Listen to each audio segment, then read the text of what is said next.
It is 9:23. We're back again with the garden guy, Dale Kay. He's answering viewer questions for us this morning. There were so many of them. So we want to get to, we'll start with Jim's out of this break.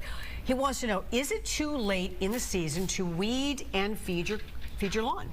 So we're about midway through the growing season, or just a little past midway through the growing season. So let's talk about in relation to lawns. Firstly, for lawns to stay nice and viable out of dormancy, they need about an inch of water a week. The other thing is, when we're talking about weeds, is we want to make the environment for our turf grasses as favorable for growth and less favorable for weeds to establish. So making sure that you aerate your lawn, that's really good. Most weeds actually prefer a compacted soil, and turf grasses like bluegrasses and ryegrass actually prefer a little bit more of an aerated soil. So aeration is one of those simple things that you can do, and also a lot of weeds actually don't mind the drier conditions, where our turf grasses need that more of that constant water. So that inch of water a week will help make sure that your grasses are really super competitive. When it comes to weed and feed, basically you want to feed your lawn at a minimum twice a year. Spring and fall is the most important. That usually occurs around just after my birthday, around Labor Day, somewhere around there. Think of Dale. The third. But you just want to make sure that you fertilize then. And then as far as weed control, when you talk about weed and feed, it usually just says it like right on the bag. There's a mixture of fertilizer and a granular kind of chemical in there. That's the herbicide. The thing with when it's in a bag like this in granular, the actual herbicide actually has to sit on the leaf and stay there. Actually has to find it and sit there and stay, which is kind of I don't really like this product per se. I would just rather just fertilize your lawn, and if you want to fertilize and have that super green lawn, then you're up to about 3 or 4 fertilizings a week. The better way to control weeds is just with a spray like this one. This is actually a very good spray, or you can manually pull weeds, right? You don't have to use a herbicide.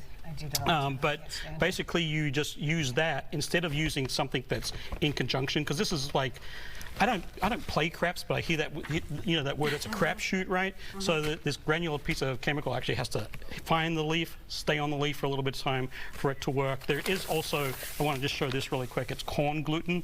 The corn, it's more of a friendlier product when it comes to controlling weeds, but that corn gluten will inhibit crabgrass, dandelions, and as it says on the bag, other weeds. Okay. Other weeds. All right, next up, Donna. She says, I have 5 peony bushes. Here's your peonies, Alex. One ended up with blight this spring, just as the buds were developing. I cut that one to the ground. I've been treating them with copper fungicide. I also treated the other 4, and they were fine. How long do I need to continue treating them? Do I need to do anything special next year? Once blight gets into peonies like that, and that is blight, it is very hard to get rid of. Destroying the plant, not in the compost bin, that's probably your best bet. She mentioned that she was using some copper fungicide, that's this one right here. That is the play, but it's much better as a preventative rather than a cure. So if you've had some blight issues, make sure that you use that in the spring before bud break, or before the flower bud break, of course, and that will help keep your peonies clean. The one that was infected there, I would stop spraying it. It's kind of almost like throwing money at the wind. It's probably better destroyed, and then using the fungicide, I should say, for early next spring, right until those flower breaks. So if they have blight, there's a chance for them to come back next year?